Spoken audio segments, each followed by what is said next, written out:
Aqui nesse vídeo eu vou te apresentar as citações mais importantes de você levar para o Enem para usar na redação, aquelas que não são tão importantes ou estratégicas e aquelas que você deve esquecer de uma vez por todas. Eu tô com 20 citações aqui e vou criar o meu ranking, então você vai sair desse vídeo com um monte de citações para usar na sua redação e o melhor de tudo, a seleção das melhores. A primeira de todas é essa aqui famosa do Steve Jobs, de que a tecnologia move o mundo. Você já ouviu falar nessa citação? Ela é muito comum entre os vestibulandos, porque ela é uma citação muito fácil de ser usada, especialmente no eixo, que é tecnologia, que é bem complicadinho de você ter o que citar por conta da especificidade. Então, por exemplo, vamos pensar, sei lá, no Enem 2018, o tema foi a manipulação do usuário pelo controle de dados na internet. Você não vai ter uma citação sobre controle de dados, talvez você não tenha nem conhecimento sobre isso. Mas você vê e pensa,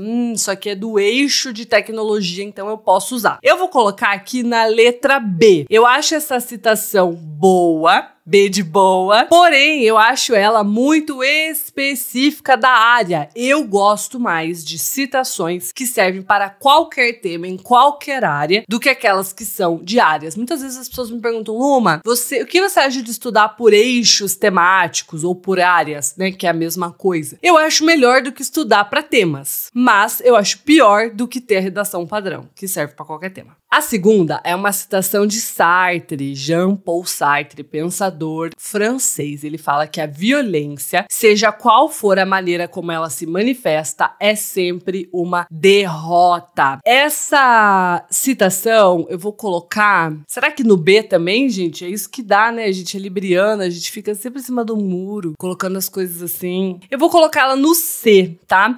Eu acho essa citação interessante porque ela se posiciona. Então, quando você usa... Isso eu acho bem legal de você saber. A gente não usa citação no Enem pra encher linha, pra encher linguiça. A gente usa pra argumentar. Então, aqui eu tô argumentando contra a violência. Só que a violência também é um eixo, também é uma área, às vezes é um tema, né? Como foi o caso da violência contra a mulher. Então, é algo que é menos útil pra mim do que uma citação padrão. Por outro lado, essa é uma citação fácil de memorizar. E Sartre, o sobrenome dele, também é fácil de memorizar e de escrever. Então, eu acho que tem valor. Às vezes a gente, na hora do nervosismo, é essa que a gente lembra e encaixa perfeitamente. Então eu coloquei ela no C. A terceira citação é uma citação de Kant que diz: o homem é o único animal que precisa trabalhar. Por mais que a gente adore Kant, essa citação dele, eu vou colocar no D. Por quê? Porque ela não serve pra muita coisa. Digamos assim, que cai um tema sobre o trabalho, né?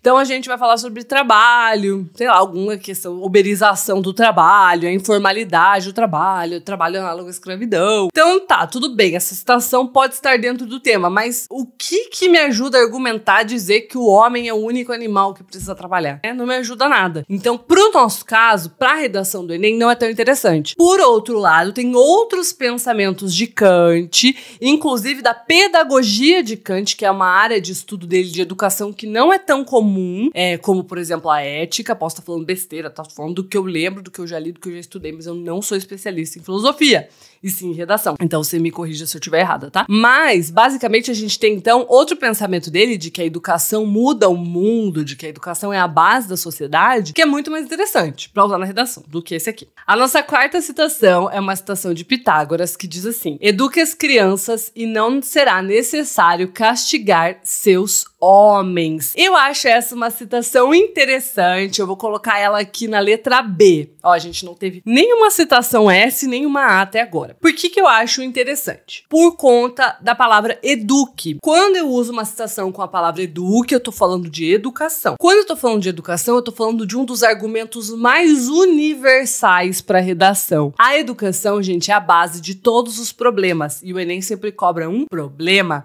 Então, eu sempre vou poder argumentar falando da educação, em qualquer tema que aparecer. E aí eu posso dizer que se a gente educar as crianças para aquele tema, então, por exemplo, se o tema é mobilidade urbana, violência no trânsito, eduque as crianças e não precisará castigar os seus homens. Então, qualquer tema nesse sentido vai se encaixar perfeitamente. Vamos pensar também em temas ambientais, a questão do lixo, a questão do desperdício de alimentos, desperdício de água. Tudo isso isso também poderia ter a ver com essa citação. Gostei dela. Acho que eu vou até inserir ela dentro do método LP. A quinta citação é da Malala Yousafzai. Sim, difícil de escrever o nome dela, mas você tem daqui até o Enem pra aprender. E um fato curioso sobre o Enem. Eu sei que você vai dar o seu melhor pra escrever o nome dos pensadores, mas se você errar alguma coisa na grafia do nome, esquecer uma letra, inserir outra, isso não é descontado ponto, tá? Então não é que é pra você fazer qualquer coisa. Eu não quero isso. Mas você pode sim errar. Tá permitido, não vai ser punido por isso, tá? Ela fala que nós percebemos... Uma das coisas que ela fala, né? Porque a mulher fala muitas coisas valiosas. Nós percebemos a importância de nossa voz quando somos silenciados. Isso aqui eu vou colocar na letra A. Por quê, gente? Porque silenciamento é uma certeza na redação do Enem. O Enem sempre cobra um problema silenciado. Então, qualquer citação que fale sobre silenciamento ou sinônimos, como é o caso de invisibilização, né? Tá sabendo? Os últimos Enems, essa é uma palavra bem usada, bem popular, bem famosa nos temas. São coisas que vão ser com certeza úteis na redação. Então, basicamente, quando há um problema na sociedade, há a falta de falar sobre aquilo. Então, por isso eu coloco essa citação aqui, na letra A, por conta dessa palavra, somos silenciados. Porém, existem outras citações sobre silenciamento que eu gosto muito mais. Eu falei, por exemplo, de uma da Djamila Ribeiro, na parte 1, que eu já fiz outro vídeo desse, outra tier list de citações, que eu acho melhor que essa, tá? Mas nesse ranking de hoje, vamos nessa. George Orwell é o autor da 6ª citação desse vídeo e ele fala assim: somos todos iguais, mas alguns são mais iguais do que outros. O que ele quer dizer é que somos todos iguais na teoria, mas na prática a gente sabe que tem pessoas que são mais parecidas com a gente, outras menos. Então, somos todos iguais porque somos todos humanos, mas a gente sabe que só ser humano não faz da gente igual, a gente tem várias diferenças e vários pontos de semelhança com outras pessoas. E essa citação é uma citação excelente para eu falar sobre desigualdade, qualquer tipo de desigualdade, principalmente preconceito. Eu gostei dessa citação dele. É uma citação que eu também não tinha familiaridade, já tinha visto, mas não tinha ainda usado. Vou colocar ela aqui na letra A, junto com a Malala. Olha só, nenhuma citação S até agora. Mas acho que vai acontecer. Por quê? A 7ª citação é da Declaração Universal dos Direitos Humanos, é o primeiro artigo que diz: todos os seres humanos nascem livres e iguais em dignidade e direitos. Gente, isso aqui é S. É S, é muito S. Por quê? Porque é brilhante. Basicamente, gente, citar esse arquivo, esse documento, a Declaração Universal dos Direitos Humanos, é uma coisa tão alinhada à redação do Enem que o próprio Enem foi pensado de acordo com esse documento, você sabia? Basicamente, existem regras de não ferir os direitos humanos e nos documentos que treinam os corretores, que treinam as pessoas, dá pra perceber várias vezes esse documento sendo citado, sendo referido. Então, falar de direitos humanos é falar de Enem, necessariamente. Tem tudo a ver com os temas que caem. O Enem sempre tá pensando em direitos humanos. Se você for olhar as questões da prova, também tem a ver com direitos humanos, mesmo questões de geografia, questões de filosofia.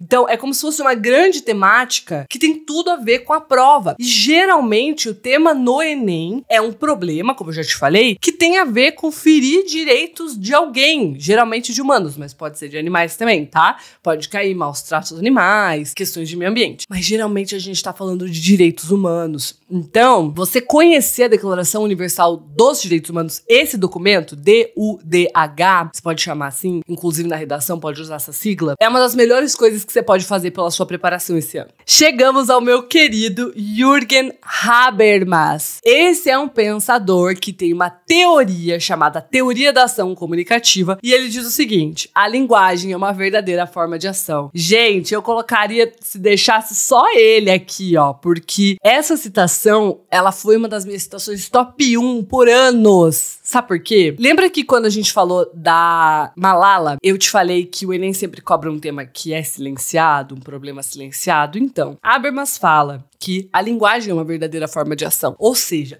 só a gente falar sobre os problemas já faz com que a gente esteja agindo sobre eles. Só a gente falar sobre a falta de acesso ao cinema, só a gente falar sobre a falta do registro civil, só a gente falar sobre a intolerância religiosa, 3 temas que já caíram no Enem, já é agir sobre ele. Então, essa teoria de Habermas, ela é perfeita para literalmente qualquer tema. Eu sou fã, hoje eu conheço outras citações sobre silenciamento, como é o caso da Djamila e tal, mas teve uma época que assim, era Habermas de noite, noite e dia. Agora vamos pra ele, com essa foto que é uma das fotos mais icônicas da história da humanidade. Albert Einstein tem a seguinte frase: é mais fácil desintegrar um átomo que um preconceito.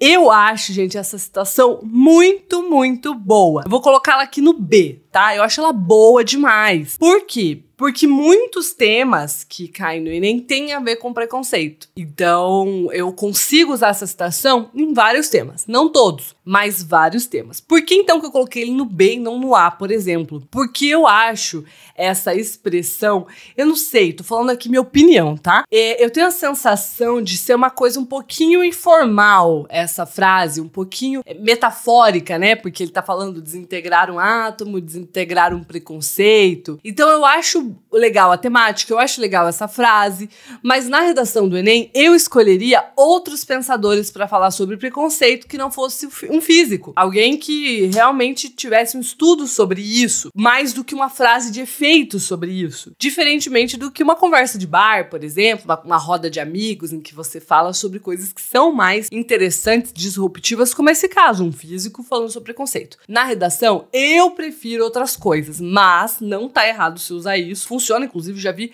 muita gente tirar nota boa usando essa citação. Agora vamos pra ela, a rainha. Constituição Federal. Na parte 1 que eu fiz, vocês me pediram muito pra trazer a Constituição Federal com a citação de todos são iguais perante a lei.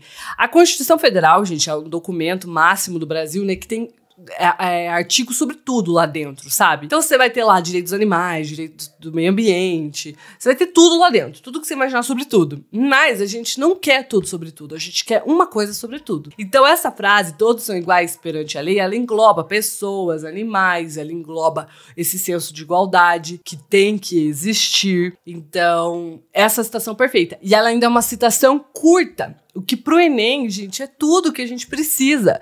Não adianta o cara ser genial e ter uma citação de 2 linhas, 3 linhas. Isso vai mais nos atrapalhar do que nos ajudar. Então, ela é rainha, o resto nadinha, vai lá pro S. Hipátia de Alexandria é a próxima pensadora com a citação: compreender as coisas que nos rodeiam é a melhor preparação para compreender o que há mais além. O que ela quer dizer com isso? Que a falta de conhecimento atrapalha o futuro de uma nação, né? Compreender as coisas que nos rodeiam é ter conhecimento sobre o mundo. É a melhor preparação para compreender o que há mais além, é a melhor preparação para saber o que vai acontecer no futuro. E a falta de conhecimento é um argumento que eu gosto muito. Eu vou colocar ela na letra B. Tem bastante gente na letra B, né, gente? O que é o B? São as citações mais ou menos. Luma, o que você acha que falta nessa citação dela? Eu acho que existem outras citações sobre falta de conhecimento que são mais críticas, né? Então, por exemplo, existe uma citação que é: a instituição Ipsos Mori já chegou à conclusão de que o Brasil já, segundo vou reformular a frase de um jeito que fique melhor de você citar na redação. Segundo a instituição Ipsos Mori, o Brasil já foi um dos países mais alienados do mundo. A gente já ficou em segundo lugar, tá? Nessa pesquisa, que é uma pesquisa sobre conhecimento da sociedade. Então, a alienação tem tudo a ver com isso. Eu gostaria mais de citar a Ipsos Mori do que a Hipátia de Alexandria, porque eu acho mais crítico. E lembra, a gente precisa de coisas críticas para dizer na redação, porque a citação não é para bonito, ela é para argumentar, ela é para falar mal de alguma coisa, ela é pra defender alguma coisa. Então, por isso que eu coloquei ela na letra B, por conta da concorrência. A 12ª citação é a seguinte: para ser tolerante é preciso fixar os limites do intolerável, de Humberto Eco. Eu acho incrível, eu acho ele genial, eu acho essa frase genial, mas eu já gostei mais dela, eu já usei mais ela. O que ele quer dizer com isso? Que se a gente não traçar uma linha do que pode e o que não pode, tudo pode. Então, o que é essa linha, Luma? É uma boa legislação, é uma boa fiscalização, é um bom sistema jurídico, entendeu? É pesquisa científica sobre aquilo. Eu vou colocar ele hoje, infelizmente, na letra C. Por quê? Porque a gente já usou muito mais isso para falar sobre falta de leis do que a gente usa hoje. Tem 2 argumentos dentro do método LP que são parecidos, que é a lacuna legislativa, que é a falta de uma lei, e a insuficiência legislativa, que é a existência de uma lei que não basta, que não é colocada em prática. O que eu percebi com o passar dos anos, com milhares de alunos dentro do método LP usando as citações, é que é muito raro a gente argumentar sobre lacuna legislativa, porque não é a nossa expertise. Se a gente fosse, de repente, da área de direito, a gente falaria com mais propriedade sobre a falta de uma lei. Mas muita gente não faz isso. Por quê? Luma, como que eu vou chegar no Enem e vou falar sobre lacuna legislativa se eu nem sei se não tem uma lei sobre isso? Então esse argumento ele acaba não sendo muito usado. E esse é um repertório que fala sobre esse argumento. Então ele também começou a ser menos usado pela gente. A 13ª citação é: o maior estímulo para cometer faltas é a esperança de impunidade. Cícero, esse pensador muito, assim, clássico, e eu vou colocar ele lá no S. Tá? Não, vou colocar ele no A, porque o S é o camarote. Mas eu gosto muito dessa citação porque, primeiro, eu acho ela muito clara, né? Não é porque é um pensador que tá falando que vai falar de um jeito que a gente tem que decifrar. Não, é muito clara. O maior estímulo para cometer faltas, o que são faltas? Crimes, erros, equívocos, preconceitos, enfim, qualquer tipo de comportamento negativo, é a esperança de que eu não vou ser punido, entende? Isso, gente, tá presente em muitos temas, se a gente for ver. Violência contra a mulher, intolerância religiosa, até mesmo a questão do algoritmo em 2018, né? Por que a gente tem uma manipulação pelo controle de dados? Porque não tem um limite, não tem algo a ser punido, né? Então, é natural que aconteçam coisas meio bizarras nesse meio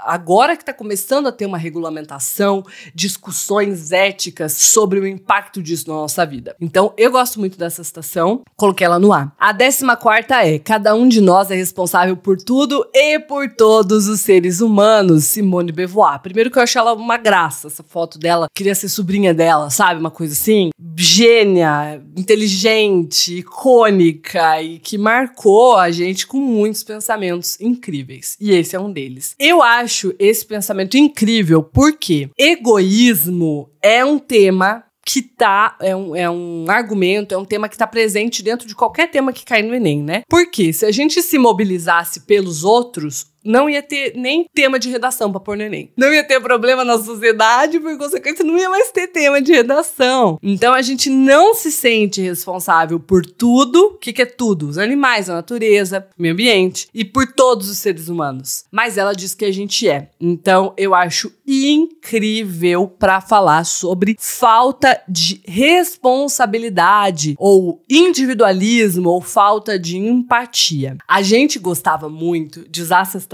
no fim da redação. Então, por exemplo, assim, assim o Brasil poderá pipipi, porque, como afirma Simone de Beauvoir, nós somos responsáveis por tudo e por todos os seres humanos. Hoje a gente já não mais faz isso. A gente não termina mais a redação com uma citação. Não é mais interessante, não é mais estratégico no Enem, porque o Enem é uma prova dinâmica, gente. As coisas, com o passar dos anos, elas vão mudando, elas vão caindo em desuso. Eu tô até pensando, posso fazer um vídeo sobre isso. Coisas pra você não fazer mais na redação do Enem e que uns anos atrás era incrível fazer. Comenta aqui se você quer. Eu vou colocar ela no A. Ó, tá crescendo a nossa listinha no A. E agora vai ficar difícil pra mim, porque vamos pra outra pensadora que eu admiro muito, que é a Marilena Chaui. A Marilena Chaui fala que os animais são seres naturais, os humanos seres culturais. Marilena Chaui é uma filósofa brasileira contemporânea. Eu estudei ela no ensino médio, nunca mais esqueci. Depois, quando eu virei professora, fui pesquisar algum pensamento dela pra trazer pro meu método, assim, até como uma homenagem. Porque quanta coisa a gente já não esqueceu do ensino médio. Por eu não ter esquecido isso, é porque essa mulher me marcou, né? Eu gostava muito de filosofia, principalmente no primeiro ano do ensino médio. E aí, o que ela quer dizer com isso? Que qualquer coisa que a gente fale que é natural, o preconceito é natural, a violência é natural, diz que é natural.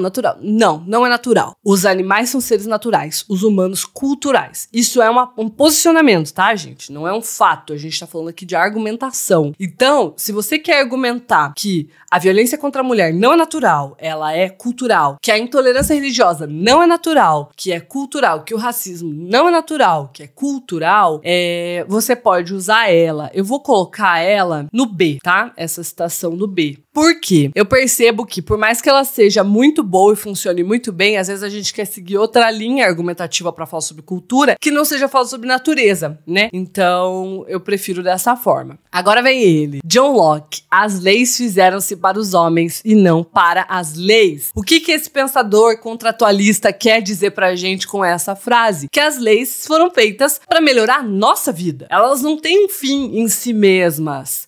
E então, se a lei tá lá parada só pra existir, só pra ter uma lei, ela não tá sendo usada do jeito certo. As leis fizeram-se para os homens no sentido de a humanidade, não no sentido de pessoas do gênero masculino, tá? Então, essa é uma citação muito legal pra gente falar sobre a legislação que não tá sendo bem utilizada, que não tá sendo colocada em prática. Eu vou colocar ele no B também, tá? Tem outras citações hoje sobre legislação que eu gosto mais de usar do que essa, mas ela é muito boa, a gente já usou muito também. Agora, a 17ª citação é de uma pensadora chamada Nadezhda Mandelstam, e ela fala que o silêncio é o verdadeiro crime contra a humanidade. Essa citação é incrível, porque como eu te falei, o Enem sempre cobra um tema silenciado, e ela fala que o silêncio é o crime, não é necessariamente o crime em si, mas a gente não denunciar, não falar sobre os problemas, esse é um crime contra a humanidade. Eu só não vou colocar ela no A e no S, eu vou pôr ela no C. Vou pôr ela no C, porque o B, gente, o B lotou praticamente. Vou pôr ela aqui no C. Por quê? Por conta do nome dela, dificuldade de escrever o nome dela. Isso, gente,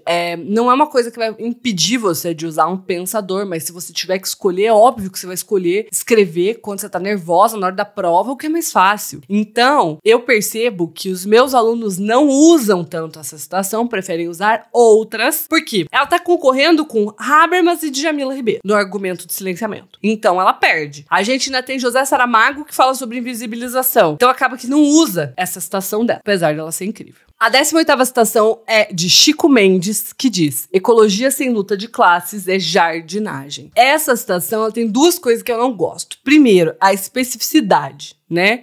Ecologia, tá falando sobre ecologia. Então, é muito difícil a gente usar ela no Enem, a não ser que caia esse tema especificamente. E a segunda coisa que eu não gosto nas citações, presta atenção nisso, volte e meia eu recebo perguntas sobre isso, são as citações que tem um quesinho de... eu não sei se é informalidade, se é uma coisa meio escrachada, tipo, ecologia sem lutas de classe é jardinagem.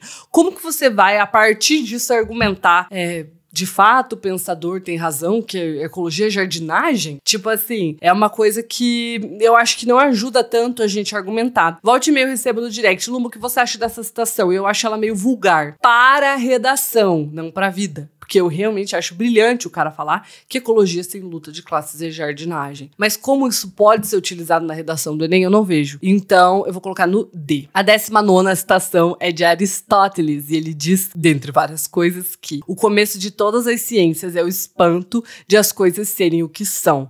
Eu gosto, gente, do pensamento filosófico, eu adoro, mas isso aqui a gente não vai ter muita utilidade dentro da redação do Enem, porque a gente não vai filosofar sobre ciência. Se cair sobre ciência, vai ser problematizar sobre alguma coisa da ciência. Então, vou botar ele aqui no D também. E por último, uma citação de Platão que diz: o castigo dos bons que não fazem política é serem governados pelos maus. Eu acho essa uma citação forte, eu acho que ela tem potencial. O problema para mim é o fazer política, porque eu não percebo muito isso, essa possibilidade de argumento, porque lembra, a gente não usa citação para enfeite, sim para argumentar. Eu não vejo muito esse caminho argumentativo. São poucas as redações que eu já vi bem-sucedidas argumentando a importância das pessoas se politizarem. Eu já vi, assim, argumentando a importância das pessoas terem empatia, se mobilizarem pelos outros, denunciarem, mas se politizarem eu acho que ainda é algo bem específico, e é por isso que Platão, me perdoe, perdoe, mas você vai pra letra D. Por outro lado, ele tem o Mito da Caverna, que é um repertório que eu colocaria lá no S. De tão favorito meu que é. Eu quero saber o que você achou desse ranking, quais as citações você vai levar pro Enem. E tem que começar a usar já. Não dá pra... legal esse vídeo. Salve, nunca mais olha, nunca mais usa as citações. Isso não vai ser bom pra você. Então coloca aqui nos comentários pra mim tuas 3 favoritas. Quero saber, tá? Um beijo, vem 900 mais e ponto.